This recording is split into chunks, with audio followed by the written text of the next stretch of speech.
اعوذ باللہ من الشیطان الرجیم بسم اللہ الرحمن الرحیم الحمدللہ رب العالمین والعاقبۃ للمتقین والصلاۃ والسلام علی اشرف الانبیاء والمرسلین وعلی اللہ علی اعدائهم اجمعین من ھذا یومنا الی ھذا قیام یوم الدین اما بعد۔ ہمارے یہ فقہی مسئلے کے جو سلسلہ چل رہے ہیں، آج کا ہمارا ٹاپک ہوگا احکام جنابت، یعنی ہم آج جنابت کے بارے میں تفصیلی گفتگو کر لیں گے۔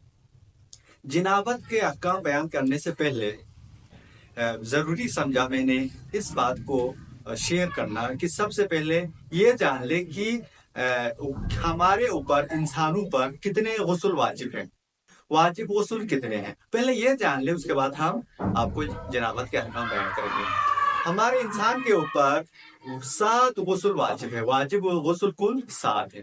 سب سے پہلا کیا ہے؟ غسل جنابت، دوسرا غسل حیض، تیسرا غسل نفاس، چوتھا غسل استحاضہ، پانچواں غسل مس میت، چھٹا غسل میت، اور ساتواں وہ غسل جو منت یا قسم وغیرہ کی وجہ سے واجب ہو جائے۔ یہ 7 غسل انسان پر واجب ہے، اور ان میں سے سب سے پہلے ہم بیان کریں گے آج جنابت کو، یعنی غسل جنابت کب واجب ہوتی ہے؟ غسل جنابت 2 چیزوں سے انسان مجنب ہو جاتا ہے، 2 چیزوں سے انسان مجنب ہو جاتا ہے۔ اول یہ ہے کہ انسان جمع کر لے، یعنی اپنے بیوی کے ساتھ ہم بستری کر لے، یا اور دوم منی کے خارج ہونے سے، اس نے ہم بستری تو نہیں کی ہے بلکہ اس سے منی خارج ہوا ہے کسی اور طریقے سے۔ ہاں، منی خارج ہونے کی وجہ سے بھی اس پر کیا ہوتا ہے؟ غسل جنابت واجب ہو جاتا ہے، خواہ وہ منی نیند کی حالت میں ہو، یا بیدار ہو، یا جاگتے میں ہو، یا کم ہو یا زیادہ، شہوت کے ساتھ نکلے یا بغیر شہوت کے، اس کا نکلنا متعلقہ شخص کے اختیار میں ہو یا نہ ہو، ان چیزوں سے غسل جنابت واجب ہو جاتا ہے۔ یہاں پر 2 چیزوں کو نوٹ کرنا ضروری ہے۔ سب سے پہلے کیا ہے؟ جمعہ سے، اور دوسرا کیا ہے؟ منی خارج ہونے سے۔ ان 2 چیزوں سے غسل جنابت واجب ہو جاتا ہے۔ دوسرا مسئلہ ہمارا ہے، اگر کسی شخص کے بدن سے کوئی رطوبت خارج ہو۔ دوسرا مسئلہ یہ ہے، اگر کسی شخص کے بدن سے کوئی رطوبت نکلے، کسی شخص کے بدن سے تو رطوبت نکلے لیکن اور وہ یہ نہ جانتا ہو کہ منی ہے یا پیشاب، کوئی رطوبت تو نکلی ہے لیکن انسان کو یہ علم نہیں ہے کہ یہ منی ہے یا پیشاب یا کوئی اور چیز، یا ان کے علاوہ کوئی اور چیز۔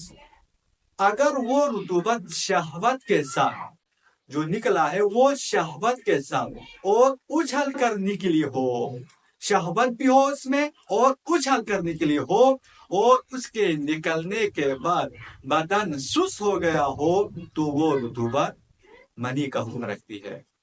یعنی منی کے حکم رکھنے کے لیے ضروری یہ ہے کہ شہوت کے ساتھ ہو اور اچھل کر نکلے، اور نکلنے کے ساتھ ساتھ کیا ہو؟ اس کا بدن سست ہو جائے۔ نوٹ کر لو، شہوت کے ساتھ اچھل کر اور بدن سست ہو جائے تو یہ کیا ہے؟ منی کا حکم رکھتی ہے۔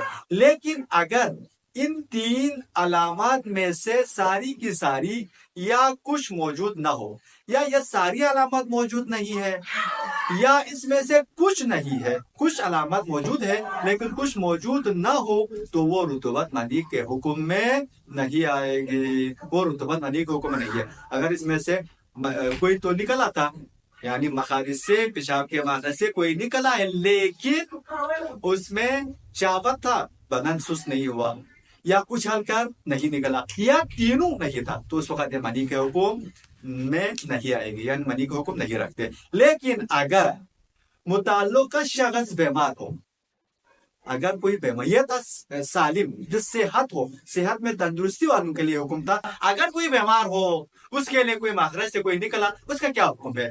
اگر کوئی بیمار ہو، لیکن اگر کوئی شخص بیمار ہو تو پھر ضروری نہیں کہ وہ رطوبت اچھل کر نکلی ہو اور اس کے نکلنے کے وقت بدن سست ہو جائے، لیکن اگر صرف شہوت سے نکلے تو وہ رطوبت منی کے حکم میں ہوگی۔ لیکن اگر وہ بیمار ہونے کی صورت میں، بیمار شخص سے اگر کوئی رطوبت خارج ہونے کی صورت میں، یہ ضروری نہیں کہ اسے اچھل کر نکلے، بدن سست ہو اور شہوت کے ساتھ ہو. لیکن شہوت اس میں ہو تو یہ کیا ہوا جی؟ منی کے حکم میں ہوگی. آخری مسئلہ ہمارا ہے منی خارج ہونے کے بعد انسان کے لیے پیشاب کرنا مستحب ہے.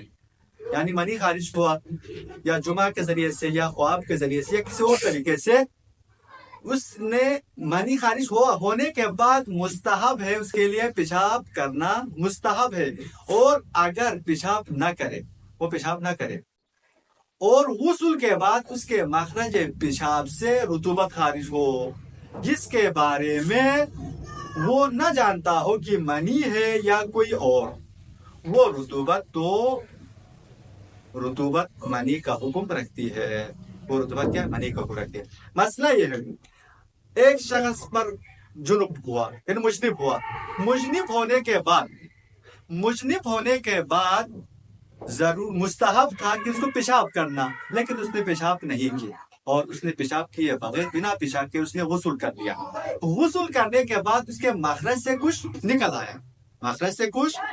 آیا، نکلنے کے بعد اس کو شک ہوا کہ آیا یہ پیشاب ہے یا کچھ اور ہو، تو اس صورت میں وہ پیشاب نہیں بلکہ وہ منی کا حکم رکھتی ہے. اس پر دوبارہ غسل کرنا کیا ہے؟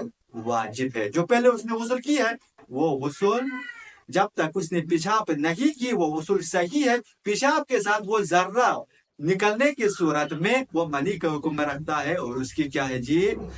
غسل باطل ہو جاتی ہے، اس کو دوبارہ غسل کرنا پڑتے ہے. اور یہ بات بھی یاد رکھنا ضروری ہے کہ اگر اس نے غسل کیا، مجنب ہونے کے بعد غسل کر لیا اور اس کے ساتھ اس نے نماز بھی پڑھی، نماز پڑھنے کے بعد اس کے لیے کچھ رطوبت نکل آیا، یعنی مخرج پیشاب سے کچھ رطوبت نکلنے کے صورت میں کیا حکم ہے؟ تو وہ منی کا حکم رکھتا ہے. لیکن جو نماز اس نے پہلے اس پیشاب کرنے سے پہلے یعنی غسل کے بعد جو نماز اس نے پڑھی ہے وہ نماز صحیح ہے، اس کو دوبارہ پڑھنے کی ضرورت نہیں ہے.